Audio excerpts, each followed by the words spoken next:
Is everybody in? Is everybody in? The ceremony is about to begin.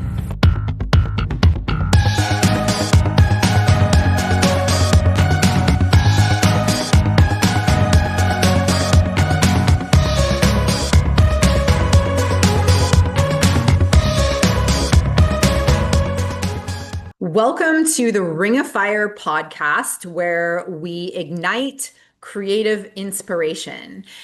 This is episode 8, and today I'm really excited to welcome on the guest, Demitra.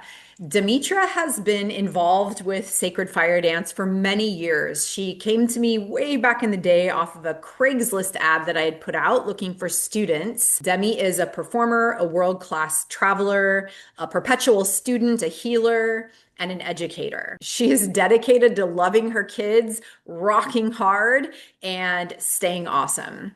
So I look forward to welcoming Demi on to today's session. Let's go ahead and bring her on. Enjoy today's session, and please remember to like, subscribe to the channel, and share this video with anyone that you think might enjoy this content today. Thank you so much.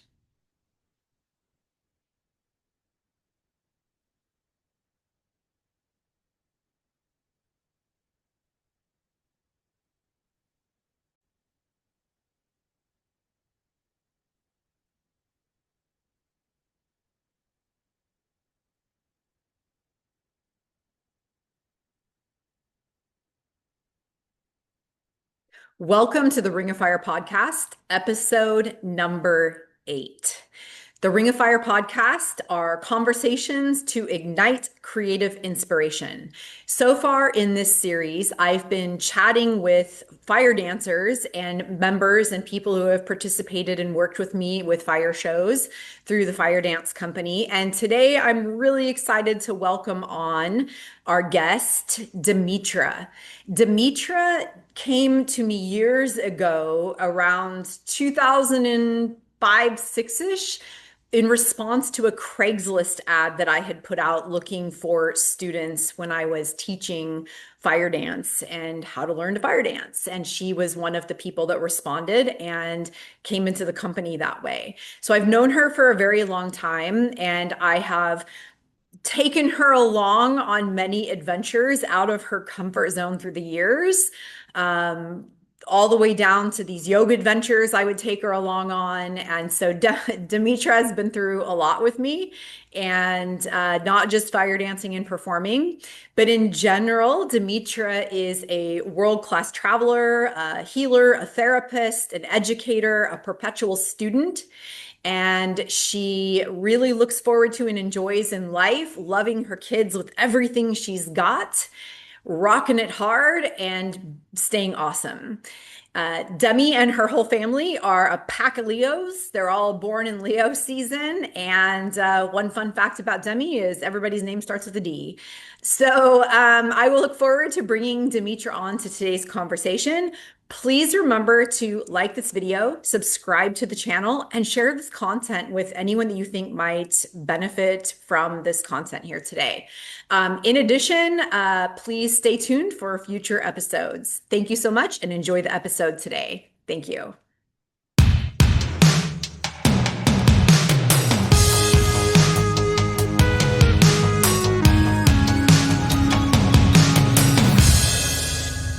Hi, Demi. Welcome to the Ring of Fire podcast. How are you today? I'm good. Hey. Hey, it's been a while. How are you? I'm doing pretty good. Demi, I know I call you Demi, and I know that your name, though, is Demitra. How would you like me Yes. to address you in this video today? Uh, Demitra. Demitra, I will definitely call Exactly. you that. Yeah, for anybody catching, Now it'll probably bounce back and forth. No worries. yeah. I've known Demitra for a long time. And so the Count Dracula voice with her name works very well. And so um, I know she likes that. So I do that sometimes. So Yeah, so this Fires is make me happy. yes, excellent. I look forward to weaving that through today's episode. So, yeah. All right. So it's been a while since we've chatted, and I know you've had a lot of big changes in your life over this year and just lots going on. And maybe we'll get into some of that because I know a lot of it, this podcast is about igniting creative inspiration, and you've literally been creating things. Yeah, right. Life.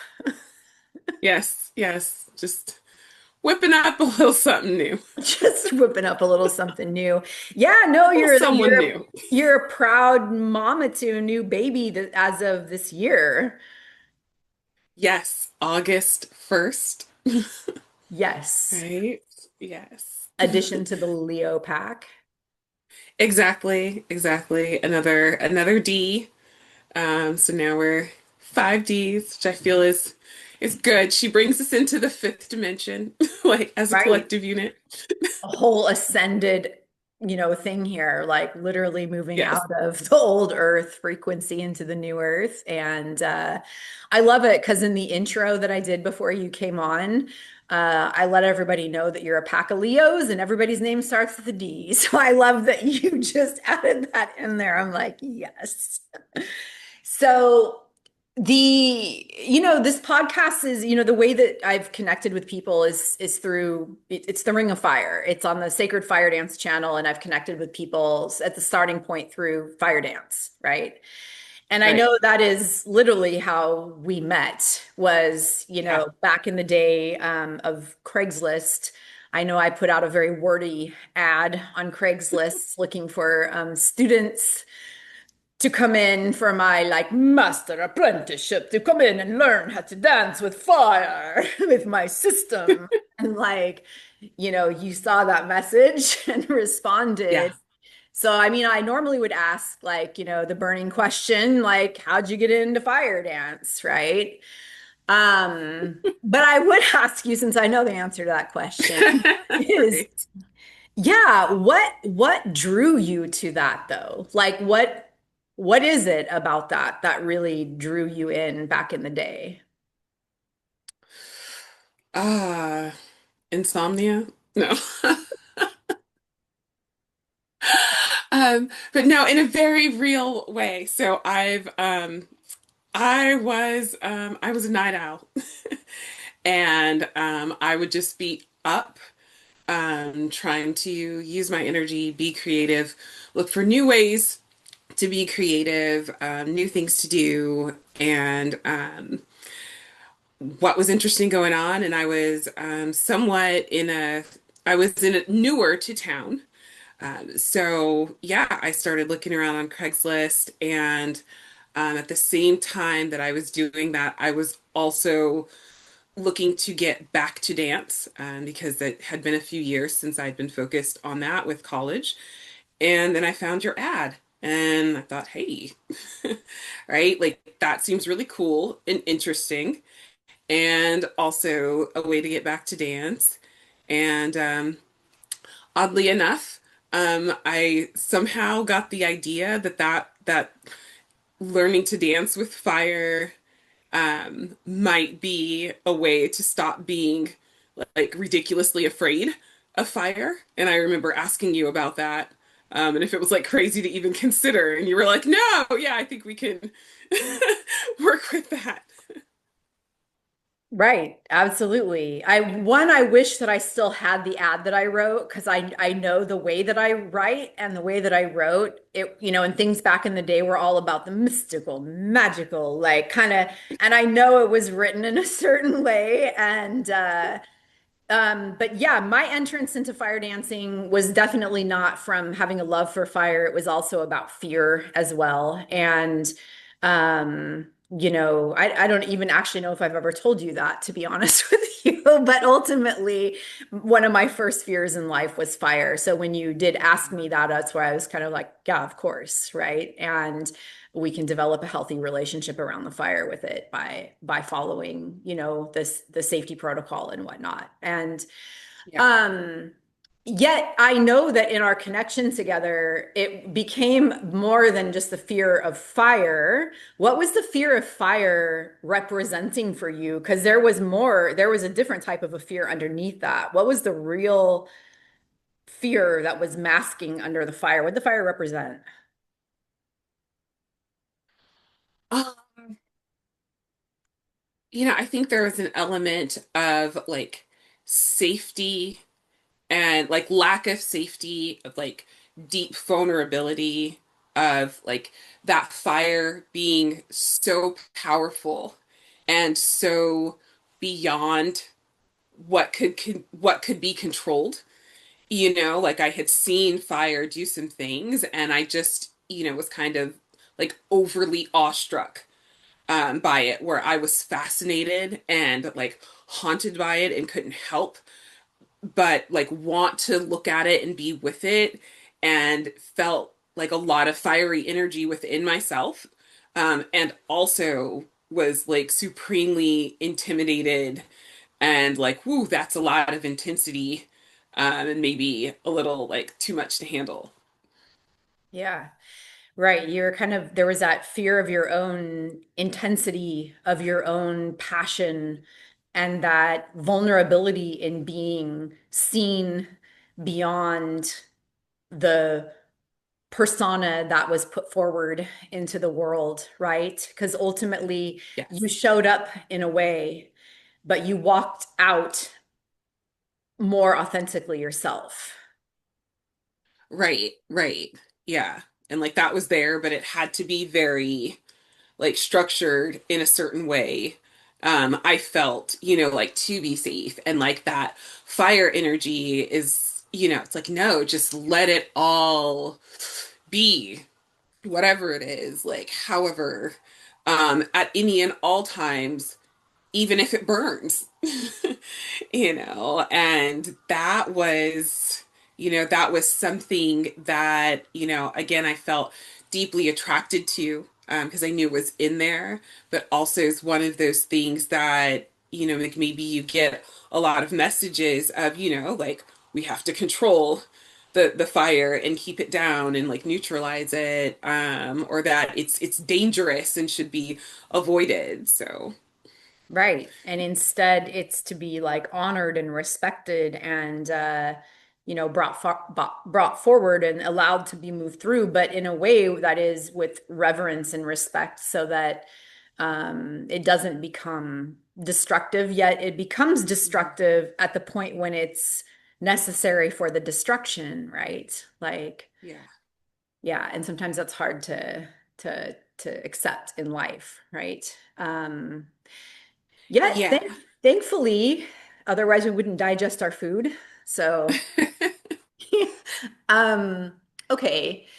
Uh, and I want to say like thanks as well for trusting me because I know, the safety and the security was there. And ultimately, I think back in those days and you really opened yourself up to let me kind of like take you along on quite a lot of random adventures that I think were maybe a little bit out of your comfort zone, like yoga training at the hostel and some other things. And eventually the ceremonies that we went to and whatnot, a lot of these were ways that you were just more and more stepping out of your comfort zone. And, a lot of people um go along, but also put up a lot of walls and blocks to that. And now that I think back and look from this moment, looking over time, I see that you were very trusting of me, and I respect and honor that trust a lot. And so thanks for trusting me to guide you through that.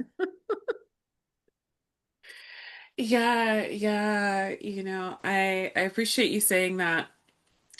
I think there's definitely been times where I was like, wow, like what was going on, where,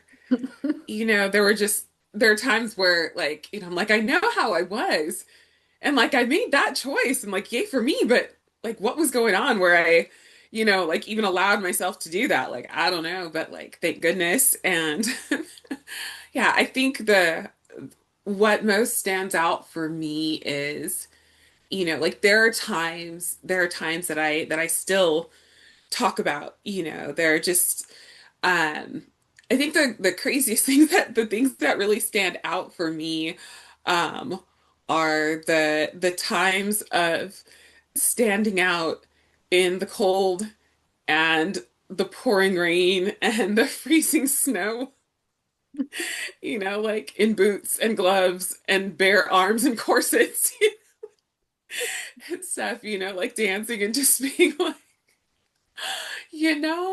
I am like a luxury beach person, and this is really not that. Um, but also this is fun. And otherwise, like I just, like I wouldn't have gone there. And in going there, I learned things about myself that I enjoyed and I appreciated. And I think I also, one thing I know about me is I've always loved to learn. And I've always appreciated that which is different. And I think being around, like yourself and other people in the community, in the group at the time, who just were, had different ideas or were into different things like camping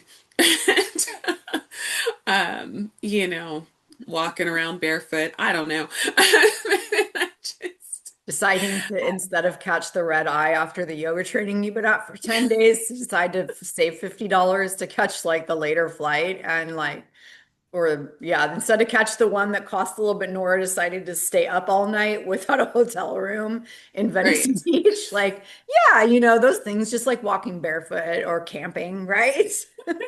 right. But again, walking around all night, that's right up my alley. And we were in a city, so, right on. Yeah, nothing like a little like 6 a.m. delirium when you get on the airplane. Like, And like one of the wildest things is, like that. I used to have like a lot of nervousness around flying. And like I wasn't nervous that flight because I was too delirious. yeah, my favorite moment of that flight though was because like you would usually board before me because of your nut allergy. Yeah. And it's like so I got on and I went to like one area. I think I went to one area of the flight and you went to another part. You were in a or maybe like whatever it was. I remember like you moving against the stream of people like Sequoia, like I'm coming. And you're like running through and everybody's like, what is going on with you two? Like anyways, that was really we've had a lot of really funny times. So speaking of Yeah. the freezing cold, shows, I don't necessarily have one of those, but I do want to share something here. I'm actually going to share my screen. Can you hear it?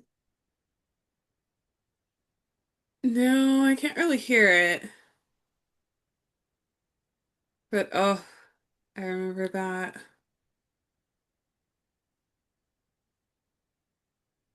This is a long time ago.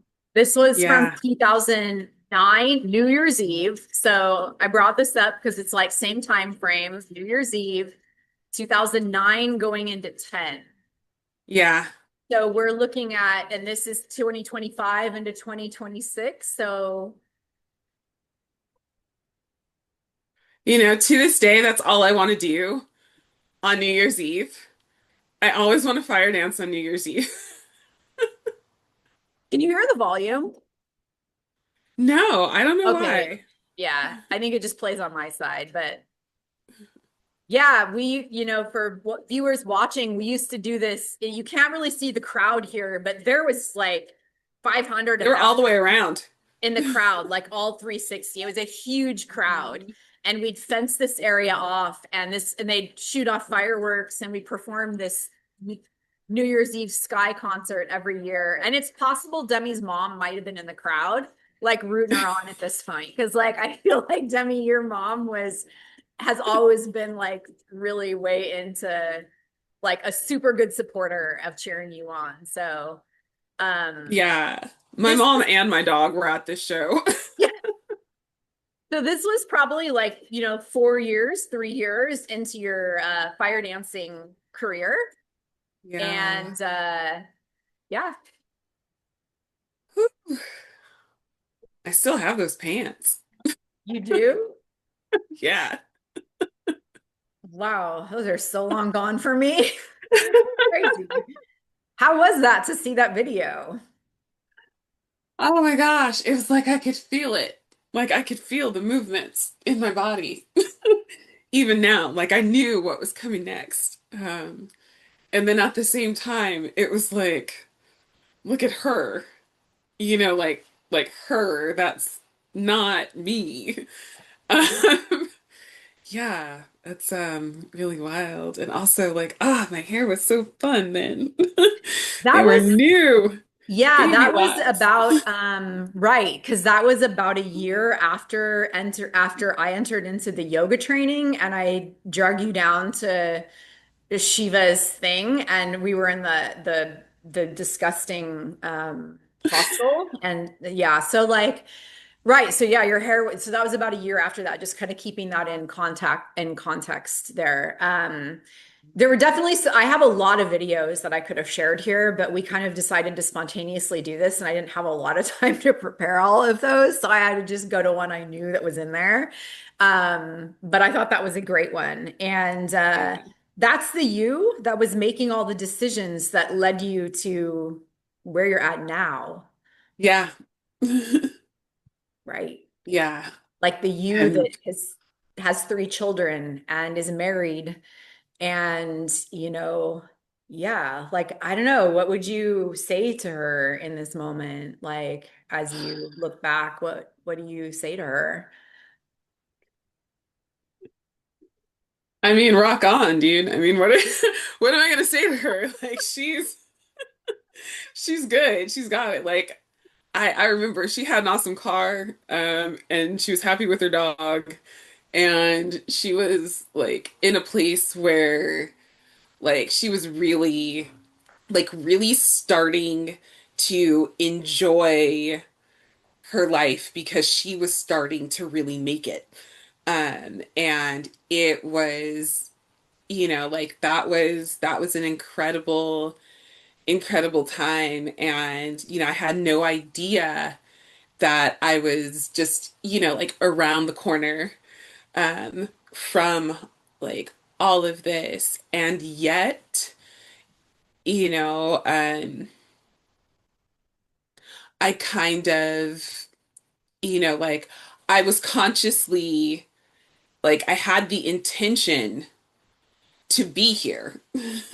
So I do know that I was, that like I didn't just like fall, like happenstance into, anything. While it may not have been like so strategic, like I did have this like in mind and was aiming to get here. So yeah, I would just, I'd blow her a kiss, I'd give her a brava, and yeah, tell her to hug that puppy. That is one thing that I've known about you is that you are conscious and intentional and set a plan for yourself. Like it's not like a happen chance, I'm gonna just happen to fall into this kind of a thing, right? And some of the spontaneity was maybe part of what was needed in order to move the lever and move beyond the fears and open up the doorway, Yeah. yet just to honor and celebrate that part of you that is probably an inherent part of you even to this day that is conscious and intentional in what you're doing. And I think that is when we're talking about creating our lives, that the way that lives that we want, like happier lives, better lives, like creativity in life, creation when it comes to life, is that conscious intentionality part of it. And that is something that I love to hear you honor for your past self, but also that I validate and see in the current self as well.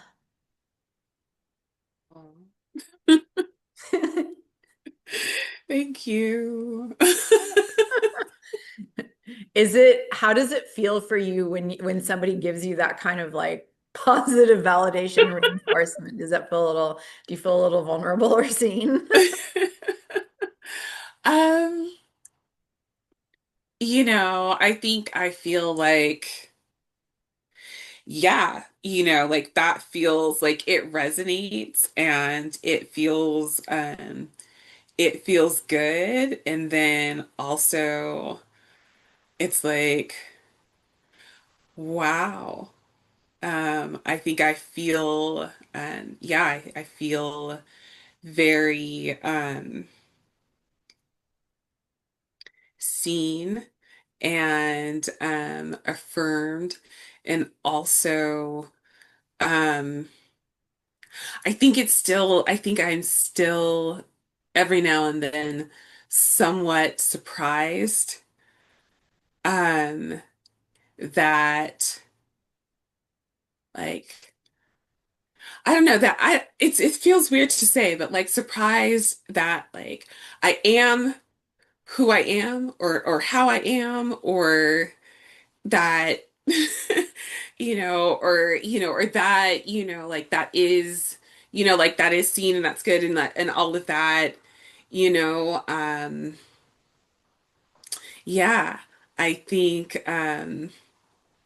I think in a lot of ways I would I think I know enough about not just life, but also my own life, and like circumstances where I feel like I know where like places where maybe I might have been or I could be.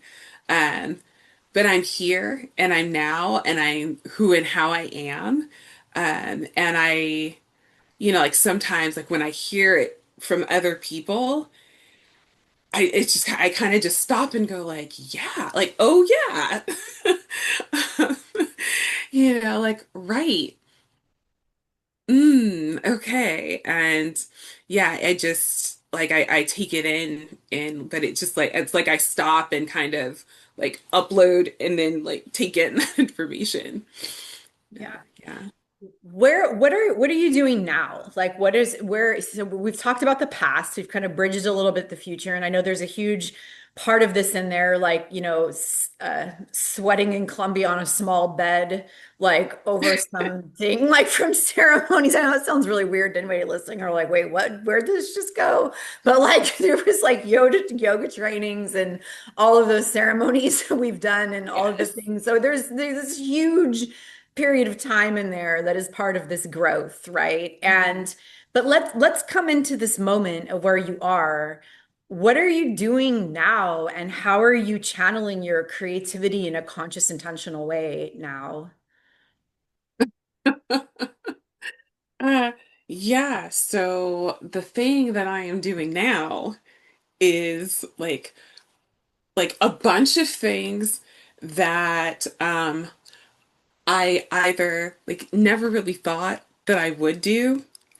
And like some of the primary things that I do are things that, like years in the past when I was younger, I was like, oh no, never, not me. And so it's interesting that in wanting to be more myself, then it comes out that I end up doing things like I'm homeschooling. I have three children, and I homeschool the two older ones. And I always used to be like, oh, absolutely not.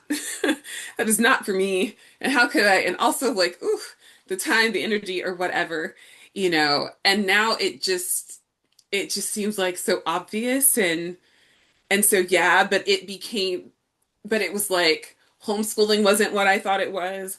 I wasn't who I thought I was. Raising kids wasn't how I thought it was. Society really ended up not being how I thought it was. So public schools ended up being very different than, like when I was growing up and all sorts of things and not works. And then even having three kids, you know, I I watched I am a proud millennial and I watched a lot of TV when I was growing up and I'm proud of it. It didn't mess up my brain. I'm good. But also, I learned a lot of tropes that I just, thought were a thing. And so, you grow up watching sitcoms, and I just thought, do not have three kids. because, if they outnumber you, you are going to be in for a lot of like trouble and hijinks that I don't want to get into. I want to point out that, like, again, here at the homeschool, a lot of things are about like, oh, is this going to be a lot? Is it going to be so much? Like, that's too much, right? Uh, and then, like, I grow up and I find out, like, all of these things, like, maybe they are a lot, but apparently I can do a lot and hold a lot. And I actually get a little bored and off kilter if there's not a lot going on in some ways. And yeah, so I'm still like, I dance and I create art, and I do a lot of like school, like homeschool play prop production and costume accessorizing and things like this. Yeah, I like to learn and vacation and get into like culture and be with myself. I'm a therapist, so I like hanging out with people and being with them where they are and, helping them live the lives that feel good to them as I'm, always trying to do that with myself. And yeah, um, I really do like when I was a kid, I wanted to have a good time. I was like, I want to be, when I'm older, I just want to feel good about my life. I want to be happy. I want to like have a good time. I want to enjoy it. And it's not like, it's adulting, right? There's stuff, there's life, but I am overall enjoying it. And so yeah, I just try to follow the flow and surrender where I can, and where I can't, I just dance through the obstacles. What are you doing for dance these days? Like what are you just dancing like your own groove like at home? Are you like involved in dance? What are you doing with dance? Yeah, well, these immediate days, I'm mostly like dancing to try to keep a baby asleep and transfer her out of my arms so I can get a moment of freedom and release. And then I very much do.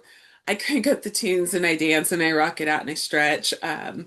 But prior to becoming pregnant, I had started working with a group here in Oakland called Samba Funk, and I had performed at Oakland Carnival that prior year, and that was just, it was super fun. It was a last minute thing, but I really felt the call, and it felt like a homecoming, and that then led me to Brazil, which was a further homecoming, and then that then led me, I feel, to taking the journey of, another pregnancy. So, and I feel that that in and of itself was a dance.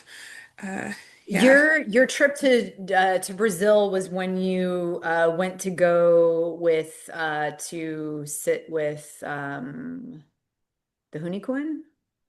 The Kuntanawa. Kuntanawa. I couldn't remember. Yep, right, the Kuntanawa. It was for the Hape one, right? Yes, Okay, yes. cool. Excellent. I thought I knew what you were talking about, but I wanted to make sure because I remember us talking after that and you were sharing with me some things from that. And yep, so okay, right. Like, yeah, it's beautiful how things flow like that, right? It's the dance that kind of flows and you find the rhythm and that rhythm goes and it like carries you along, right? Yeah.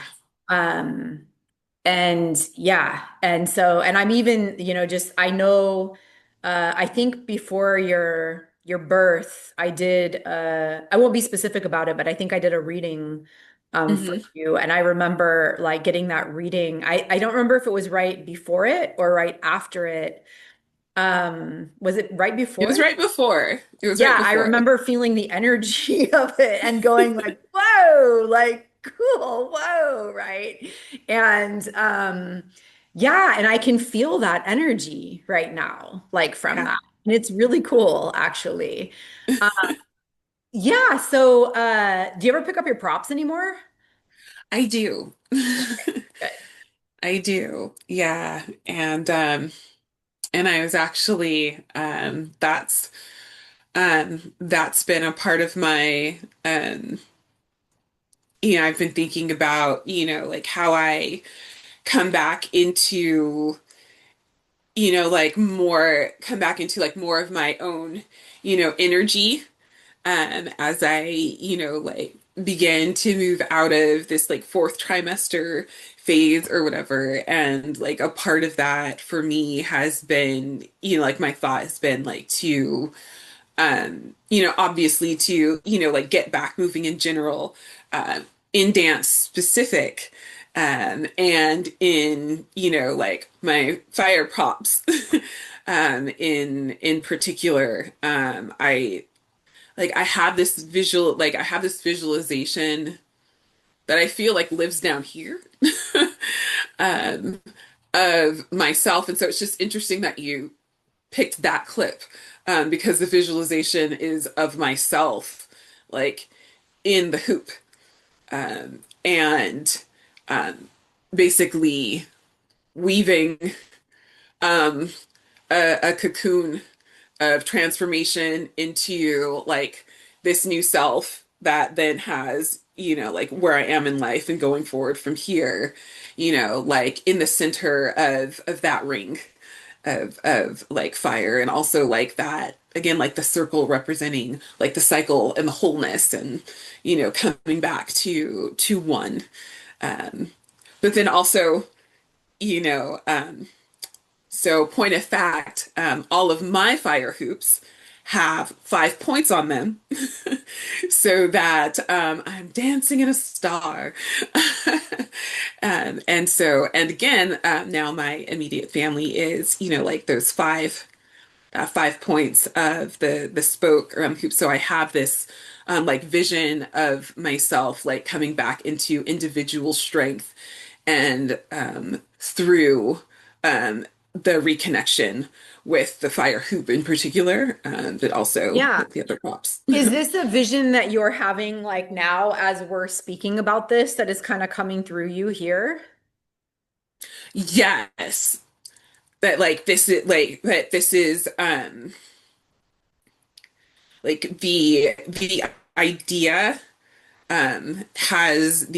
has been there, but what it really looks like, or how it would come about, hasn't been there. Demitra. The reason why I ask you is because all seeds previously get planted somewhere, and of course the idea is germinating. Yet then you get on a freaking podcast call with your friend Sequoia, who brings things to shape and wants to say, my next question, how do you plan to make that happen? Do you want me to help you bring this forward? Which is why I was asking. So quite literally, like, yeah, do you like, I already see how to make it come forward and to bring it into a video concept where you would have that visual of it. And I'm just saying, like, do you want to do that? Do you want to create it, make it happen? Yeah, Okay, great. absolutely. Then let's do it. Quite that simple, right? Yes. Yeah. So, when it comes to things like this, like, yeah, I'm a be-doer, like a be-doer. Yes. Okay, Yes. cool. So like, yeah, so there's art and creation as we speak, like collaborative art and creation. Like you've got a vision, you've got an idea, it's been germinating. You shared it, I can see it. I can see very clearly how it can actually come into form. And we one of the things with fire dancing Mhm. is it's really not a solo thing. It always is a multi kind of person thing, whether it's somebody watching or somebody doing safety or somebody helping you bring the vision into form or shape. Um, Right. Absolutely. And I understand the importance of it with the five spokes on the hoop and what you're weaving in life and the fifth dimension. So it becomes this kind of like, new earth prophecy coming into manifestation as we speak. So I have a question as we start to kind of move through this. What's been your biggest challenge this year? Oh, goodness. My biggest challenge this year.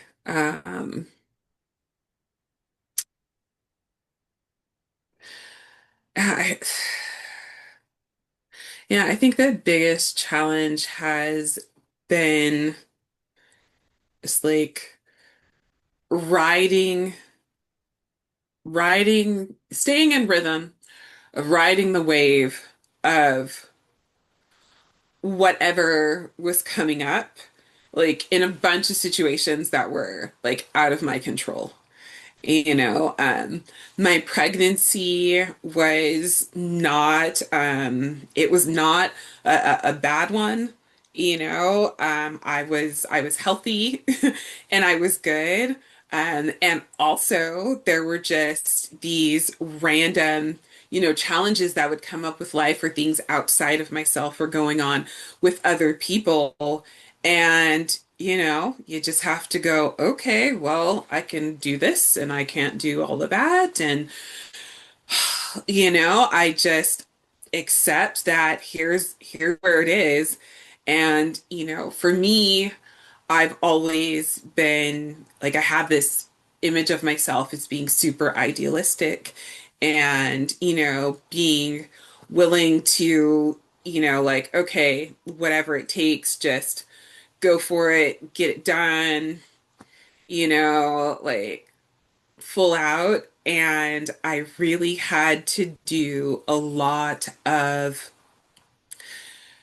being very deep and intense and wide with just being Hmm. and less doing. And um like letting and just like working with whatever came, whatever it was. However, like things would just change up every, like I could never get a strategy or a structure, and that had to be the strategy, to not try for one, and the structure had to be free, and so I kind of had to just lay back and float, even if the tide was high or it felt like there was a maelstrom. And in doing so, like I was kind of like always, I could like always access a level of paradise, or at least eye of the storm, where there's that Right. coolness. So yeah, I I mean, love that you that's been just said it. that about the eye of the storm, right? Remembering that it's always still in the eye of the storm, right? Yeah. And like at least you know you can pause there for a moment. Right, you were learning to surf this year, it sounds like really learning to kind of like ride the wave and, let it be there and just like I like that you said, there's the structure was about being free and, how can you let go more and just kind of be with what was there. And that has been the challenge of this year. Yeah. Yet I'm making an assumption and a leap here, so correct me if I'm wrong, an area of your biggest growth?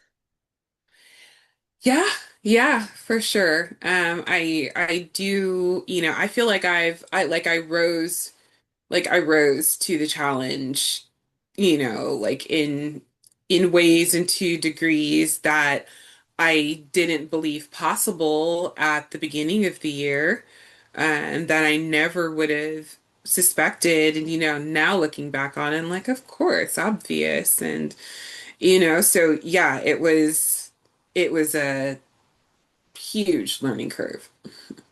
Yeah. Okay. So what as this year has been, a 9 year, it's about endings and completion and closing things up. And as we move into a true new beginning, new energy, what is it that you've been giving proper closure to in order to cultivate and prepare the space for already what you have been cultivating. He said, what am I giving closure to? Yes. Right. What have you been giving proper closure to? Like, we'll start with that one. Um,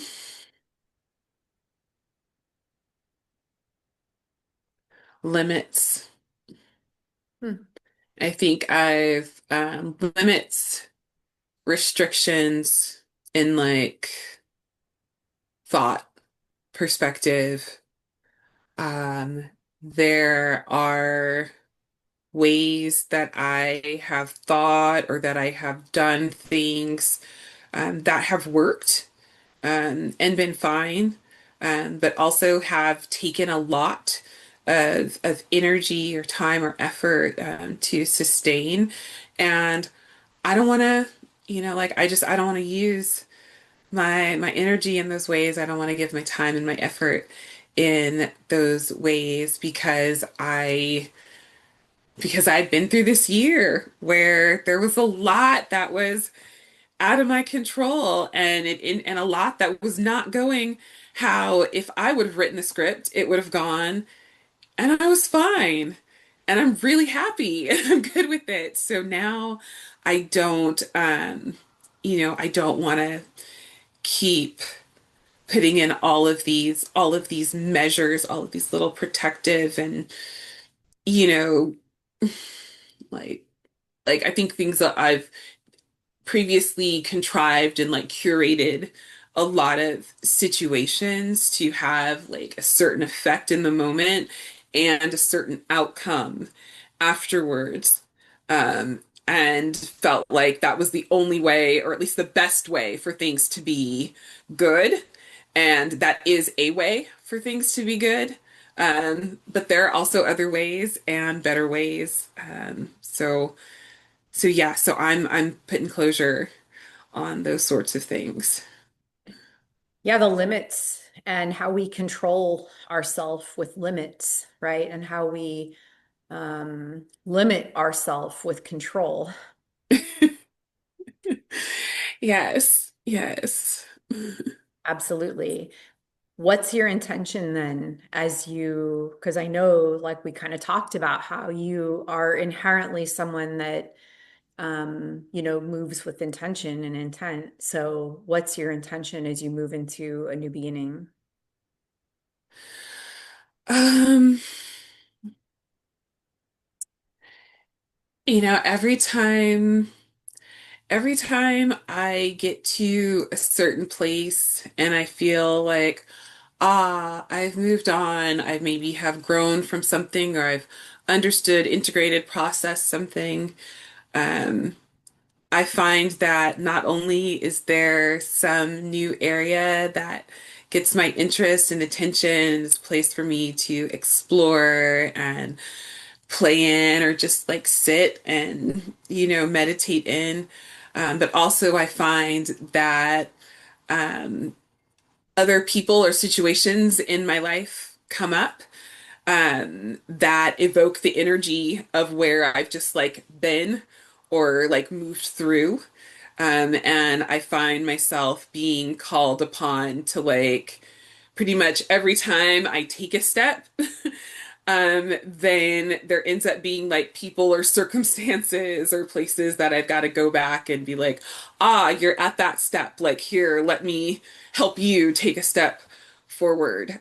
So I intend to do that, just to make myself available for my life and my community, and nature, divine inspiration, whatever, to like I'll be who I am and I'll walk my talk and um I trust that that's going to allow me to show up in a good way that benefits others who are around, and that's a cool thing for me.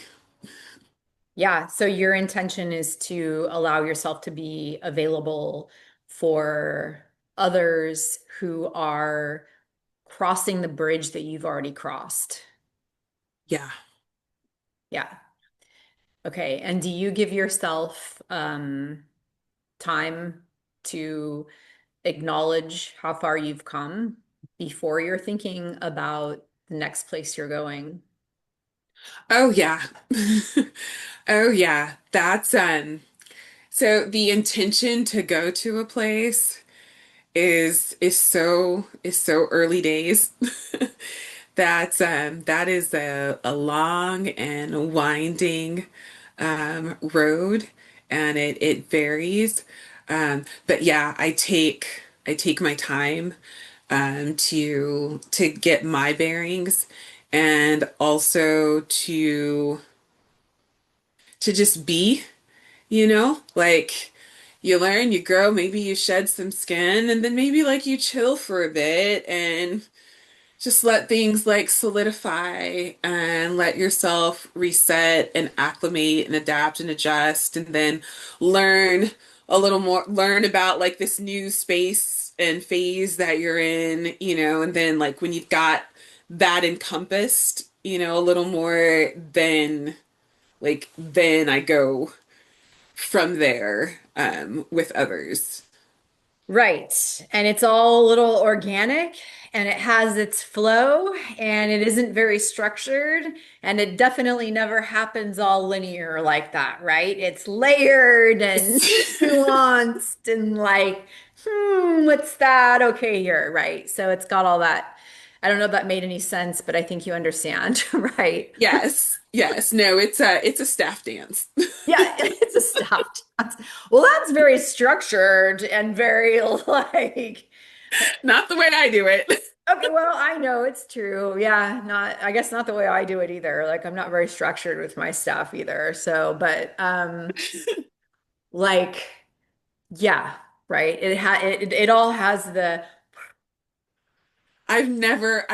There's only one time I can think of that I've been able to plan out a staff solo and stick with it move by move. Every single staff solo is it's just completely organic and in the moment. well, So you and yeah.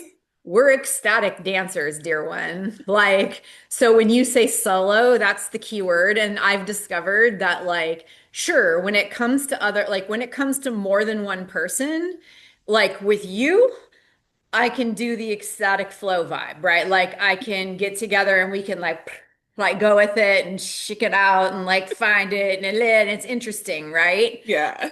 Oh, that doesn't work like that with a lot of people. Like that worked with a few from back in the day, that was the vibe, right? Where our Yeah. shows were goddessy, they were storytelling, they were mythical, they were like, there was always somebody that was gonna die and be resurrected on stage. Usually one of the like, well, I don't know, it was usually someone. I don't think you were probably one of the resurrectors with me, right? Like we were bringing people back to life, but like these kind of rituals that we were doing that I'm like, Yes. that's a little interesting. But and it was always through dance. Like I'm doing this because this is literally what we're Yes. doing many times It's how it always looked. to bring You Shala had to or be whoever it there. was. Summer. I don't think Summer ever died either, but like, no, I actually think she did once. Like, Yes. yeah. So, yeah. So, right, that works.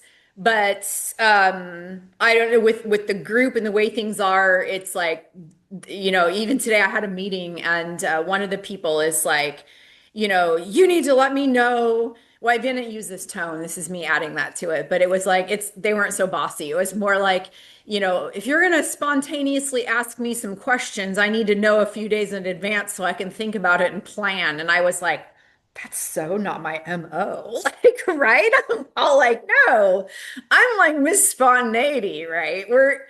I can write a really good choreography for a group of people, but for Yeah. myself, no. And like, and depending on who the person is, like, Yeah. no, right? So, right. But it's not everybody does that ecstatic flow very well. And Right. they need the structure. It helps them like contain it. Yeah. And yeah, for sure. So, and that is one thing Right. I very much appreciate about dancing and working with you. Even the video that we made from the Shango video from that Hmm. was at the request of Louisa, yay yay. uh that had a lot of spontaneity, like a lot of spontaneous Hmm. organic to it, and it needed to, but not a lot of people could flow like that, right? And that Yeah. came out really cool. So Yeah. anyways, yeah.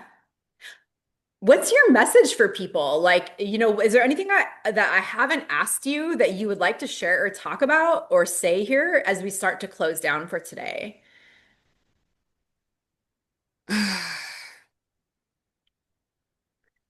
I feel like, I hear a lot these days, and people are like, people care a lot. Um, and there are a lot of people who are trying, and they are striving. And this is good. This is great. Like, we need passion and verve and energy, and people who are about something and willing to like do what they can. Um, and also, there's that piece where it becomes, hustle and grind and, stay producing. And I just want to say, like, don't, don't go there. Don't fall for that. Like, this thing that we're doing, is about, of life is about like creating. It's about creating art, and it is about being willing to transform and to grow and to change and to shift and to be dynamic, right? It's about transformation, and life requires you to have a certain amount of like energy to give to it, to sustain it, so it can give to you, so it can sustain you. And if you're spending so much of your energy grinding and hustling and trying to produce or reach a certain level of, I don't know, then you're not going to have the energy you need for your life. And I when I was young, I wanted to, when they'd say, what do you want to do when I grow up, and I said I wanted to retire, and people thought that was so funny. But part of what I meant was I wanted to like live in a way where things are going to be hard, but what you do, what you control, doesn't have to feel like it's a hard slog and you have no choice. There's always that way to shift and to find what works for you. Um, and I hope people take that time to do it so that they can be in their authentic selves and find their place of nourishment and flourishment, and getting past what they think of themselves to know a little more about who they really are. I hope people are able to live with themselves and love on themselves and discover who they are in such a way that they stay fallen in love. Absolutely. That's a great message. And the reminder that the overproducing is one way to stifle our creativity. Like it requires our muse to be in healthy relationship with our animus, right? Our Yeah. animus are that divine masculine counterpart that helps the creative feminine bring their work into creation, right? To bring it out into the world in a certain way. But many times, especially like us modern feminine women are overworking that side of our creation, and we're overworking our animus, and it can get really exhausted and tired, and it can then no longer be able to produce for us. And just like our own creativity can get stifled. So being able to like pull back, be in balance with that, and like you're saying, love yourself, be in right relationship between those internal however you want to identify them as gendered or ungendered, whatever the terms are that works for somebody, parts of self that maintain balance where each can be in creation, and there's a time for the production and there's a time for the creation, and there's a way that it all works together. And Yeah. sometimes that is in being in relaxing. And I really love your message and bringing that forward here at this point. So, yeah, thank you. Thank you, for being being a part of the journey, being along for the ride, participating in so much of those growth experiences, to where I come to this perspective. It is hard won as, a member of Academics Anonymous. I used to be quite the grade grubber, but You know? yeah. Yeah, Now it's for the process, not the grade. right, exactly. Um, Yeah, Demitra, I appreciate you so much. I really value our friendship and our connection.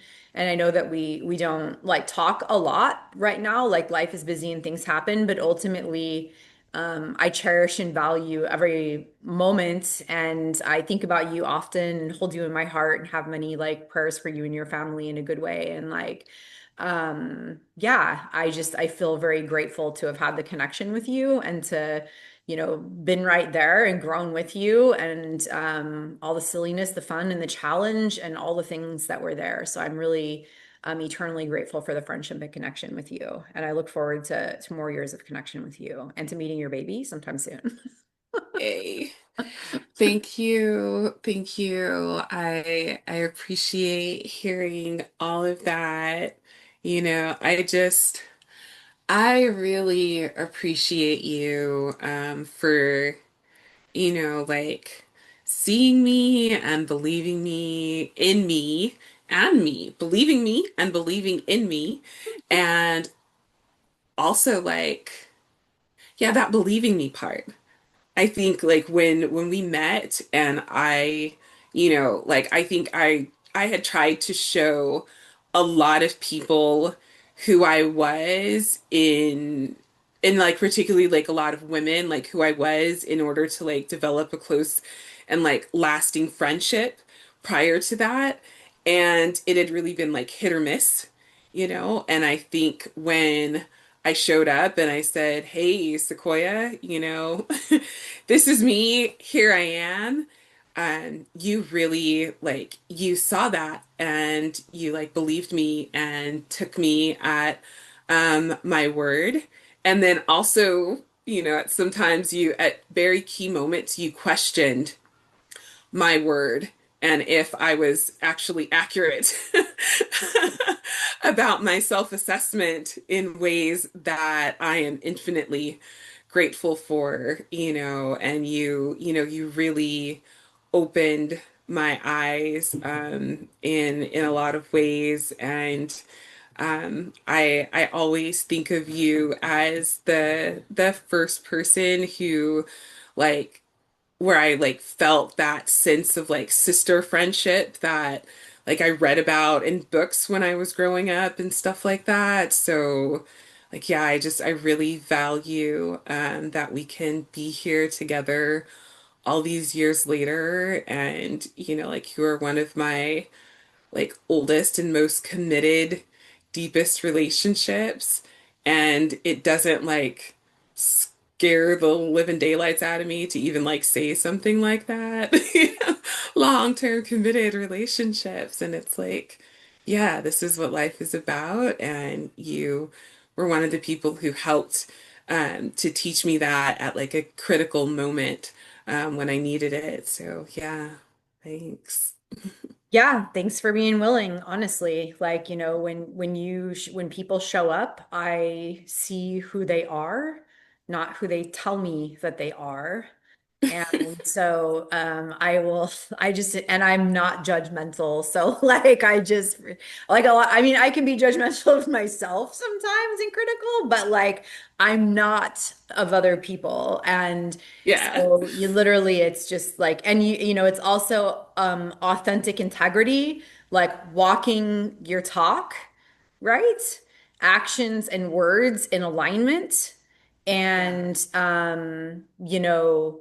doing that consistently over time, mm, and being willing to shed parts of self that were masks or outfits that maybe fit at one point that don't any longer, right? Rather Yeah. than saying like I've got to try to make this work, right? And you like I really value and appreciate how over time you've allowed yourself to do that dance over time, right?